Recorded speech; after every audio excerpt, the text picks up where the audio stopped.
Hello అందరికీ. Welcome to breaking brief. నా previous వీడియోని ఆదరించినందుకు చాలా థాంక్స్. ఈరోజు టాపిక్ వచ్చేసి Australia. Australia government social media ban అనేది చేసింది. ఎవరికి ఓన్లీ ఫర్ 16 ఇయర్స్ కంటే తక్కువ ఉన్న వాళ్ళకి ఈ బ్యాన్ అనేది వర్తిస్తది. ఈ బ్యాన్‌కి సంబంధించి కంటెక్స్ట్ ఏంటి? ఈ బ్యాన్‌కి గల కారణాలేంటి? కీ ప్రొవిజన్స్ ఏమన్నా ఉన్నాయా ఈ లాలో? ఇంప్లిమెంటేషన్ ఛాలెంజెస్ ఏమైనా ఫేస్ చేయగలుగుతారా Australian government? Criticism and concerns ఏమైనా ఉన్నాయా? ఇండియాస్ పొజిషన్ ఎలా ఉంది? ఈ బ్యాన్ని మనం ఒక ఎగ్జాంపుల్గా తీసుకొని మనం కూడా మన ఇండియాలో ఇలాంటి ఒక బ్యాన్ని ఇంప్లిమెంట్ చేయొచ్చా, లేదంటే మనం ఎలాంటి ఇష్యూస్ ఫేస్ చేయగలుగుతాం అనేది. అండ్ గ్లోబల్ కంటెక్స్ట్ ఎలా ఉంది? గ్లోబల్ వైడ్గా వేరే కంట్రీస్లో ఇలాంటి సిమిలర్ లాస్ ఏమైనా ఉన్నాయా లేవా? And regulatory impact, big tech companies ఎలా రెస్పాండ్ అవుతున్నాయి అనేది చూద్దాం ఒకసారి, ఓకేనా? అండ్ ఆస్ట్రేలియా ఒక సంచలన నిర్ణయం తీసుకున్నది అన్నమాట. అది ఏంటంటే 16 ఇయర్స్ కంటే తక్కువ ఉన్న వాళ్ళు ఇకపై social media platforms accounts create చేసుకోలేరు, ఉన్న అకౌంట్స్ యాక్సెస్ చేసుకోలేరు. ఆన్లైన్ సేఫ్టీ అమెండ్మెంట్ బిల్ 2024 ఈ బిల్ ప్రకారమే ఈ యాక్ట్ అనేది వచ్చిందన్నమాట. ఏ సోషల్ మీడియా ప్లాట్ఫామ్స్ అంటే Facebook, Instagram, TikTok, Snapchat, X, YouTube ఇలాంటి ప్లాట్ఫామ్స్లో ఇక అకౌంట్స్ అనేటి క్రియేట్ చేసుకోలేరు ఎవరు? ఓన్లీ 16 ఇయర్స్ కంటే తక్కువ ఉన్న వాళ్ళు. గవర్నమెంట్ ఆల్రెడీ ఈ సోషల్ మీడియా యాప్స్ టెక్ కంపెనీస్కి ఇమీడియట్ ఎఫెక్ట్గా ఇంప్లిమెంట్ చేయాలని చెప్పారన్నమాట. ఆ టెక్ కంపెనీస్ కూడా ఇంప్లిమెంట్ చేశారు.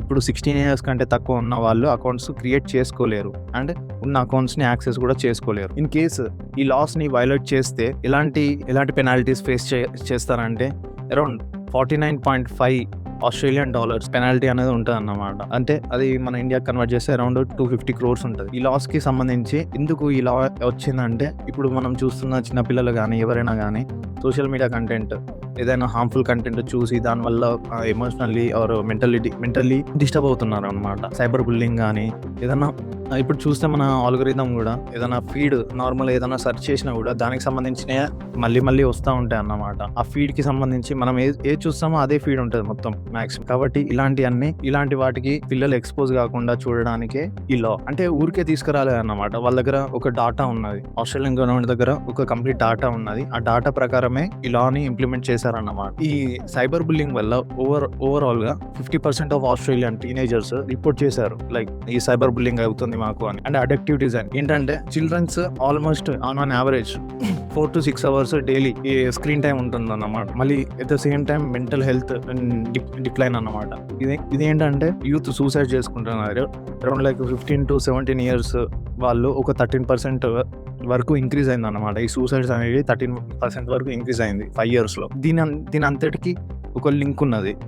ఆ లింక్ ఏంటంటే ఎవరైతే ఈ సూసైడ్ చేసుకున్నారో వాళ్ళందరికీ ఒక హై స్క్రీన్ టైం అనేది ఉన్నదన్నమాట. అయితే మరి ఓకే ఫైన్, మరి కంటెంట్ చూడలేరు. ఇప్పుడు మనం ఏదన్నా స్కూళ్ళలో ఏమన్నా చెప్పినా ఏదైనా అర్థం కాకుండా మనం వచ్చి యూట్యూబ్లో చూసుకొని నేర్చుకొని మళ్ళీ ప్రిపేర్ అయ్యే పరిస్థితి అయితే ఉంది. అయితే మరి ఇలాంటి బ్యాన్ వల్ల వాళ్ళకి ఎలాంటి ఇంపాక్ట్ కలుగుతుందంటే, వాళ్ళు వేరే ఎల్డర్స్ వాళ్ళ పేరెంట్స్ అయినా కానీ ఎవరైనా కానీ వాళ్ళ మొబైల్లో వాళ్ళ కంటెంట్ చూసుకోవచ్చు. కంటెంట్ అనేది ఏం తీసేయరు, కంటెంట్ బ్యాన్ కాదు. ఓన్లీ ఏంటంటే వీళ్ళు మాత్రం యాక్సెస్ చేయలేరు. వాళ్ళ పేరెంట్స్ అకౌంట్స్ కానీ వాళ్ళ కన్సెంట్తో చూసుకోవచ్చు. ఇంకొకటి ఏంటంటే ఏజ్ క్రైటీరియా తెలవడానికి మరి టెక్ ప్లాట్ఫామ్స్ ఎట్లా కేటగరైజ్ చేస్తాయి? సర్టెన్ ఏజ్ ఆఫ్ పీపుల్ని బ్యాన్ చేయంటున్నారు కదా, మరి ఆ సర్టెన్ ఏజ్ ఆఫ్ పీపుల్నే నేను ఎట్లా బ్యాన్ చేయగలుగుతా అని ఒక క్వశ్చన్ అన్నమాట. ఇక్కడ వాళ్ళు ఒక వెరిఫికేషన్ అంటే గవర్నమెంట్ ఐడి ఏదన్నా గవర్నమెంట్ ఐడి ప్రూఫ్ ఇచ్చి వాళ్ళు సోషల్ మీడియా ప్లాట్ఫామ్లో అకౌంట్ అనేది క్రియేట్ చేసుకోవాలి. అప్పుడు మాత్రమే వాళ్ళకి అకౌంట్ అనేది క్రియేట్ అవుతుంది. లేదంటే ఇలా వెరిఫికేషన్ ఫెయిల్ అయింది అనుకోండి, అకౌంట్ క్రియేట్ కాదు. డైరెక్ట్ అంటే మీ అకౌంట్ క్రియేట్ చేయలేము అని వస్తుంది అన్నమాట. Need to wait until you get 16 years old అన్నట్టు వస్తుంది. ఈ పనిష్మెంట్ ఓన్లీ చిన్నపిల్లలకి మాత్రం. చిన్నపిల్లలకి ఇలాంటి పనిష్మెంట్, పేరెంట్స్కి ఎలాంటి పనిష్మెంట్ ఉండదు. Only for tech companies. చెప్పాగా around like 49.5 million Australian dollars అనేది ఫైన్ గా విధిస్తారన్నమాట. ఈ లాకి సంబంధించి ప్రొవిజన్స్ ఏమైనా ఉన్నాయంటే, ఒకటి ఏజ్ వెరిఫికేషన్ ఒకటి చేసుకోవాలి. సేఫ్ గార్డ్స్ ఏజ్ వెరిఫికేషన్ చేసుకుంటారు అంటే, ఇప్పుడు ఒక గవర్నమెంట్ ఐడి మనం ఒక ప్లాట్ఫామ్కి ఇచ్చినామంటే కంప్లీట్ మన డాటా ఇచ్చినట్టే కదా. ఆ డాటా థ్రెట్ కూడా ఉండదు మనకి. అంటే ఫ్యూచర్‌లో ఆ డాటాని వాళ్ళు ఏ విధంగా మిస్‌యూజ్ చేస్తారన్న భయం మనకుండదు. అందుకని వాళ్ళు ఇచ్చిన డాటా ఏదైతే ఉన్నదో దాన్ని మళ్ళీ వాళ్ళు ఎమ్మటే డిలీట్ చేసేసుకోవాలి. ఇది దేంట్లో వస్తదంటే ప్రైవసీ యాక్ట్ 1988 ఇంప్లిమెంటేషన్ ఛాలెంజెస్ ఏమైనా ఉన్నాయంటే ఇదొక ఏజ్ వెరిఫికేషన్ గ్యాప్స్ ఒకటి. చాలా వరకు ఏజ్ వెరిఫికేషన్స్ అనేటివి ఏఐ బేస్డ్ మీద జరుగుతాయన్నమాట వెరిఫికేషన్స్. దాంట్లో 25 నుంచి 35 వరకు ఎర్రర్స్ అనేటివి ఉంటాయి. అట్లా ఇంకోటి ఏంటంటే డాటా ప్రైవసీ రిస్క్. ఇప్పుడు ఆస్ట్రేలియా గవర్నమెంట్ ఒక వెరిఫికేషన్ క్రైటీరియా తీసుకొచ్చింది. గవర్నమెంట్ ఐడీస్ కానీ ఏదన్నా ఉంటే దాన్ని అప్లోడ్ చేసి వాళ్ళు వెరిఫై చేసుకోవచ్చు అన్నట్టు. మరి మన డాటా బ్రీచ్ అవుద్దా అంటే అయ్యే ఛాన్సెస్ ఉన్నాయి. అదొక రిస్క్ మనకి. ఇంకొకటి ఏంటంటే ఇప్పుడు నార్మల్గా ఇప్పుడు ఓకే ఫైన్ ఆ యాప్ మనం వాడలేము, మనకి బ్యాన్ చేశారు, కానీ వేరే లొకేషన్ పెట్టుకొని అంటే VPN ఆన్ చేసుకొని మనం ఇలాంటి యాప్స్ని యాక్సెస్ చేసుకోవచ్చు. అట్లా 1800% వరకు రైజ్ అయినాయి అన్నమాట. ఇక్కడ యూకేలో ఇలాంటి సిచ్యువేషన్స్ చూసిండ్లు కాబట్టి ఇట్లా VPNs ఆన్ చేసుకొని వేరే కంటెంట్ని యాక్సెస్ చేయడం కానీ అలాంటి వేరే ప్లాట్ఫామ్స్ కానీ యాక్సెస్ చేసుకోవడం కానీ. మళ్ళీ ఇంకోటి అంటే ఇప్పుడు ఇదంతా ఇప్పుడు పెద్ద టెక్ కంపెనీస్ ఏవైతే మెటా కానీ ఇవన్నీ పెద్ద టెక్ కంపెనీస్ వీటిలలో వెరిఫికేషన్ సిస్టమ్ కానీ ఏదైనా సెక్యూరిటీ కానీ అవన్నీ కొంచెం మంచిగా ఉంటాయి. అలాంటి టైంలో ఇప్పుడు వీళ్ళకి ఏ యాక్సెస్ లేకుంటే వాళ్ళు చిన్న యాప్లకు పోతారు. సిమిలర్గా ఇట్లా మెసేజింగ్ యాప్ ఏదైనా ఉంటే సిమిలర్ యాప్స్కి వాటికి వెళ్తారన్నమాట. వెళ్ళినప్పుడు అక్కడ ఇలాంటి ఎంత సెక్యూరిటీ ఉండదు.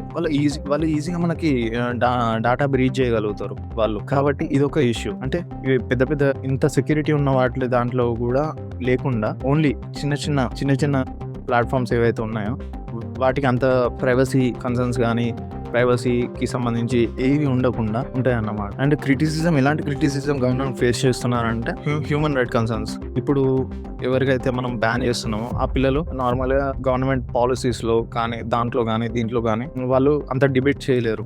వాళ్ళకి సంబంధించి ఒక ఫ్రీడమ్ ఆఫ్ స్పీచ్ అనేది లేదంటే freedom of right to express చేయడం కానీ ఇలాంటి పార్టిసిపేషన్ కానీ మొత్తం తీసేసినట్టే కదా. ఇంకొక రిస్క్ ఏంటిదంటే నేను చెప్పాను ఇందాక చిన్న ప్లాట్ఫామ్స్ అని కొంతమంది డార్క్ వెబ్ కూడా యూజ్ చేసుకొని అలాంటి స్పేసెస్కి వెళ్ళి ఇలాంటి సైట్స్ని యాక్సెస్ చేసే అవకాశాలు ఉంటాయి అన్నమాట. ఇంకొకటి ఏంటంటే చైల్డ్ సేఫ్టీకి సంబంధించి ఈ సెన్సర్షిప్ అనేది కొన్ని కంట్రీస్లో ఓవర్ రీచ్గా అంటే టర్కీ కానీ బ్రెజిల్ కానీ ఇండియన్ కానీ అంటే కావాలనే వాళ్ళు కొన్ని కంటెంట్స్ని తీసేస్తున్నారు అన్నమాట. అట్లా ఇంకోటి ఏంటంటే ఇలా ఓన్లీ అన్ని ప్లాట్ఫామ్స్కి కాదు. ఇప్పుడు కొన్ని డేటింగ్ యాప్స్ ఉంటాయి, కొన్ని గేమింగ్ ప్లాట్ఫామ్స్ ఉంటాయి, AI చాట్ బోట్స్ ఉంటాయి.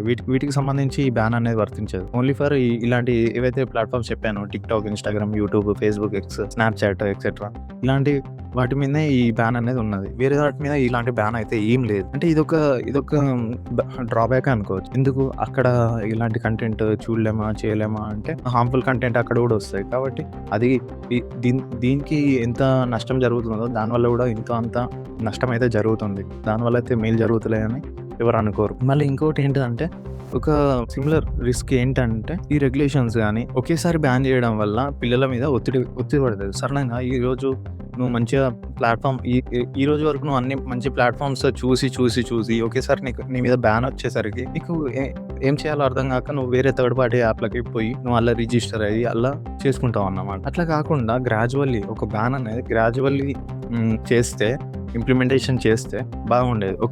ఒకేసారి మీద పడేసరికి ఏమైతే అంటే వాళ్ళకి ఏం చేయాలో తెలియక థర్డ్ పార్టీ యాప్లకు పోయి ఇళ్ళకి పోయి కొన్ని ఇబ్బందులు ఎదుర్కొంటారు. మళ్ళీ ఇండియా పొజిషన్ ఎలా ఉంది మనకంటే no age based social media ban. ఇంకొకటి ఏంటంటే కీ లాస్. మనకు సంబంధించిన కొన్ని యాక్ట్స్ ఏంటంటే IT act 2000, IT rules 2021, DPDP act 2023. ఇంకోటి ఏంటంటే మనం ఒక మైనర్స్ ఎవరైతే 18 ఇయర్స్ కంటే తక్కువ ఉంటారో వాళ్ళు పేరెంటల్ కన్సెంట్తోనే అకౌంట్స్ క్రియేట్ చేసుకోవాలి. యాడ్స్ కానీ బిహేవియరల్ ట్రాకింగ్ కానీ ఏముండదు మన దాంట్లో. ఓకేనా. ఇంకోటి ఏంటంటే ఒక రిమూవల్ మ్యాండేటరీ హార్మ్ఫుల్ కంటెంట్ ఏదైతే ఉన్నదో అది 24 hours వరకు రిమూవ్ చేయాలి. ఓకేనా. సైబర్ క్రైమ్ ఇండియాలో అప్ టు 65% పెరిగిందన్నమాట. ఇప్పుడు 2019 నుంచి 2023 వరకు ఈ సైబర్ క్రైమ్ అనేది 65% వరకు పెరిగింది. ఇంకోటి చైల్డ్ సైబర్ క్రైమ్ అనేది 400% వరకు పెరిగింది. ఓకేనా. ఇంకా గ్లోబల్ కంటెక్స్ట్లోకి వచ్చి చూసుకుంటే యూకే కూడా సిమిలర్ గా ఒక లా తీసుకొచ్చింది, ఆన్లైన్ సేఫ్టీ యాక్ట్ 2023 అనేది. దీంట్లో ఏంటంటే స్ట్రిక్ట్ గా ఒక ఏజ్ గేటింగ్ అనేది పెట్టారన్నమాట. వాళ్ళు ఒక సర్టెన్ ఏజ్ పెట్టి కానీ ఎవరు పనిష్ అవుతారంటే ఈ టెక్ కంపెనీస్ కాకుండా అక్కడ ఎవరైతే ఎగ్జిక్యూటివ్స్, ఎవరైతే ఆఫీసర్స్ ఉంటారో, గవర్నమెంట్ ఆఫీసర్స్ ఉంటారో వాళ్ళు లయబిలిటీ ఉంటారు అన్నమాట. వాళ్ళు మాత్రమే ఏదైనా పనిష్మెంట్ ఉంటే ఫేస్ చేస్తారు. EU నేషన్స్ కూడా ఇలాంటి ఒక పేరెంటల్ కన్సెంట్ తోని అండర్ 15 యూజర్స్ కి వచ్చేటట్టు చేశారనమాట. మలేషియా కూడా ఇప్పుడు 2026లో ఒక ఏజ్ వెరిఫికేషన్ సిస్టమ్ ని తీసుకొచ్చి ఒక నేషనల్ బయోమెట్రిక్ పెట్టి డిప్లాయ్ చేద్దాం అనుకుంటున్నాను. నేషన్ వైడ్ గా ఒక వెరిఫికేషన్ సిస్టమ్ ని తీసుకొచ్చి 2026 వరకు ఇది ఇంప్లిమెంట్ చేద్దాం అనుకుంటున్నాం. US లో కూడా ఇలాంటి ఒక అటెంప్ట్స్ జరిగాయి. అంటే ప్రీవియస్ అటెంప్ట్స్ ఎలాంటివి అంటే CDA 1996, COPA 1998. దీనివల్ల ఏమైందంటే కొన్ని రిస్ట్రిక్షన్స్ చేయాలని ప్రయత్నించారు, కానీ సుప్రీం కోర్టు ఇది ఫ్రీడమ్ ఆఫ్ స్పీచ్ కి వ్యతిరేకంగా ఉన్నదని అది ఈ కంప్లీట్ లాని కొట్టేసింది అన్నమాట. కంప్లీట్ లాని తీసేశారు. అంటే నేను ఏమంటున్నా అంటే ఈ పెద్ద పెద్ద ప్లాట్ఫామ్స్ మెటా కానీ, గూగుల్ కానీ, టిక్టాక్ కానీ వాళ్ళ వెరిఫికేషన్ సిస్టమ్ ఏదైతే ఉన్నా, ఇప్పుడు ప్రస్తుతం ఉన్న వెరిఫికేషన్ సిస్టమ్ ఏదైతే ఉన్నా వాళ్ళు అప్గ్రేడ్ చేసుకోవాలి. మెటా ఆల్రెడీ కొన్ని అకౌంట్స్ని, చాలా వరకు అకౌంట్స్ని డియాక్టివేట్ చేసింది ఆస్ట్రేలియాలో. అండ్ చిల్డ్రన్స్ కూడా వాళ్ళు వేరే ప్లాట్ఫామ్స్కి వెళ్ళకుండా అంటే సోషల్ రెస్పాన్సిబిలిటీ తీసుకోవాలి. ఇప్పుడు గవర్నమెంట్ అన్నది ఓకే ఫైన్, పెద్ద పెద్ద టెక్ కంపెనీస్కి మేము పెనాల్టీస్ వేస్తాము అని అన్నారు. పిల్లలు అండ్ పేరెంట్స్ మీద ఏం పనిష్మెంట్ లేదు అని అన్నారు. కానీ ఒక సోషల్ రెస్పాన్సిబిలిటీ తీసుకొని ఒక డిజిటల్ లిటరసీ అనేది అందరికీ తెలిసేలా చేసి వాళ్ళకు కూడా ఒక అవేర్నెస్ ఇచ్చి ఇలాంటి ఏం జరగకుండా చూసుకుంటే బాగుంటుంది. అప్పుడు కానీ ఒక మార్జిన్ అనేది సెట్ కాదన్నమాట. ఓకే, ఇది ఓన్లీ రెస్పాన్సిబిలిటీ టెక్ కంపెనీసే అంటే ఇది ఒక డ్రాబ్యాక్. ఏంటంటే మనకు కూడా సోషల్ రెస్పాన్సిబిలిటీ ఉంటుంది, మనం కూడా ఒక చిన్న యాక్షన్ చేసుకోవాలి. ఈ వీడియోని ఎండ్ వరకు చూసినందుకు చాలా thanks. Please do subscribe, like, if possible share the video. Thank you so much.